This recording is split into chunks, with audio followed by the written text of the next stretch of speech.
Everybody knows Juuse Saros, one of the most impressive goalies in the NHL. He is smaller than most of his competition, but what he lacks in size, he makes up for in strength, power, flexibility, and a mastery of the fundamentals. While you can never copy another goalie exactly, in this video I'm going to tell you how you can train to add those abilities to your game. We'll start with flexibility. Saros obviously has great flexibility with the ability to get into the splits at a moment's notice. While the splits definitely has a genetic component to it, I believe that anyone can train to improve their flexibility. You can find all kinds of advice for getting more flexible. Some say you should stretch every day for a few minutes. Some say you should do yoga. Some goalies stretch for an hour every day. I think every approach can work, but I always recommend to do as little work as possible for the same result when you can.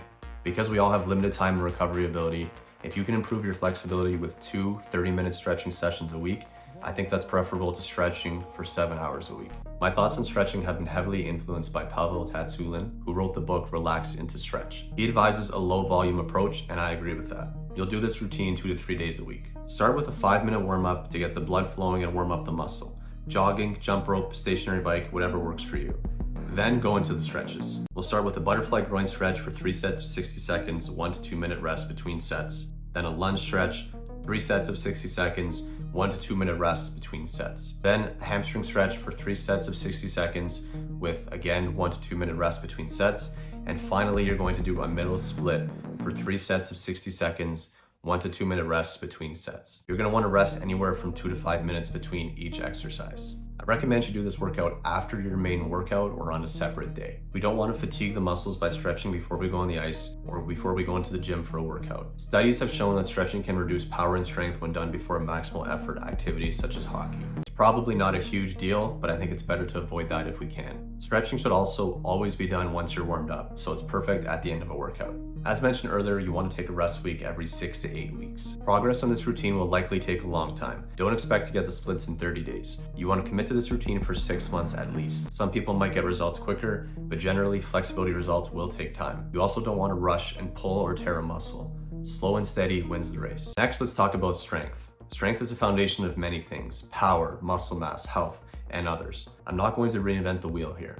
Learning how to do a proper back squat and deadlift will change your goaltending, I guarantee that. I recommend watching videos from Mark Ripito when starting strength. For most beginners, just learning the form and progressively adding weight every workout is enough. 3 sets of 5 reps is a sweet spot here. You can benefit from going up to 10 reps per set at times, or even as low as 3 reps per set, but that is out of scope for this video and something I can talk about another time. Get stronger using the basic exercises. It's simple but hard, and that's why it works so well. To fill in the gaps you might find from only lifting weights, I strongly recommend purchasing the Goalie Leg program linked in the description of this video below. All the exercises are body weight only, so you can do them at home and they don't require any equipment. This program is also suitable for young goalies and adult goalies. You can find it in the link in the description below. Truthfully, there is a genetic component to power, but I do believe we can improve how powerful we are. Strength training is one way, which we've already discussed. Another way is through what is called explosive training. So things like sprints, jumps, and plyometrics will go a long way towards developing your power. Here are some of my favorite exercises for power development. Sprints, anywhere from 10 to 40 meters with full rest between sets. High jumps, where you squat down and jump as high as you can. You want to repeat that for 3 to 5 reps for anywhere from 3 to 8 sets. Broad jumps, so you squat down and jump as far as you can, landing on both feet in a squat position. Repeating that for 3 to 5 reps for about 3 to 5 sets. And then all other kinds of plyometrics: leaps, bounds, hops, deep tier. The topic of plyometrics could require a video on its own, and it's something that I'll do at a later time, but just know that anything you do related to plyometrics will have a big impact on your game and the kind of power that you have on the ice. Deep tier plyometrics are especially helpful because they train you to be both relaxed and flexible in deep ranges of motion, not to mention how much they help your mobility and your end range strength. Every goalie should be doing these. I noticed an impact in how my legs felt on the ice once I added these to my workouts. Think about executing a butterfly slide. You need to get low, and deep tier plyos are perfect for training this ability.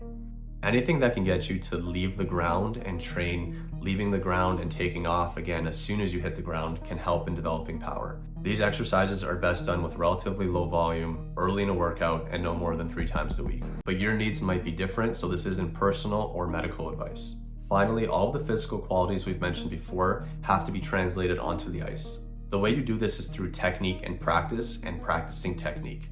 This topic could be its own video, and let me know in the comments if you want to see that. But what you need to remember is that goaltending technique is an art form. You need to be obsessed with doing every movement as perfectly as possible, constantly refining it to be faster and more efficient. Learn to do each movement properly first, then do it faster, then do it with less tension to make it more fluid. Over and over, finding ways to get better, working with a goalie coach, filming yourself, studying other goalies, all of it. Technique needs to be an obsession, and you need thousands of hours of on-ice practice. Get a goalie coach, and if you can't do that, film yourself and study that after. Watch other goalies on YouTube, watch in slow motion, take notes, apply what you learned at your next practice. Do that every week and you can't fail. It's as simple as that. Finally, there are some caveats to this video. Juuse Saros is a genetic specimen. Not everyone will have the anatomy that he has to get into certain positions, whether it's a full split or getting really deep into his inside edge in his stance. I'm not trying to make you Juuse Saros. I'm trying to make you a better version of yourself. That being said, I plan to make a future video on how you can improve your ankle mobility. Saros has exceptional mobility in his feet, which allows him to get great edges and more flexion in his ankle for skating. Typical ankle mobility drills can help, but if your progress has stalled, there are better ways to achieve ankle mobility that not enough people are talking about. It comes down to pronation and learning to activate the inside edge of your feet. This is a complicated topic and I want to devote a whole video to it, so stay tuned. Any goalie will benefit from more flexibility, strength, power, and better technique. How you adapt this to your game is up to you. All kinds of styles can do well in goaltending, so just think of this as more tools in your toolbox. Thanks for watching the video. Please subscribe to the channel, check out our goalie training programs and different breed clothing line in the link in the description below, and I will see you in the next video.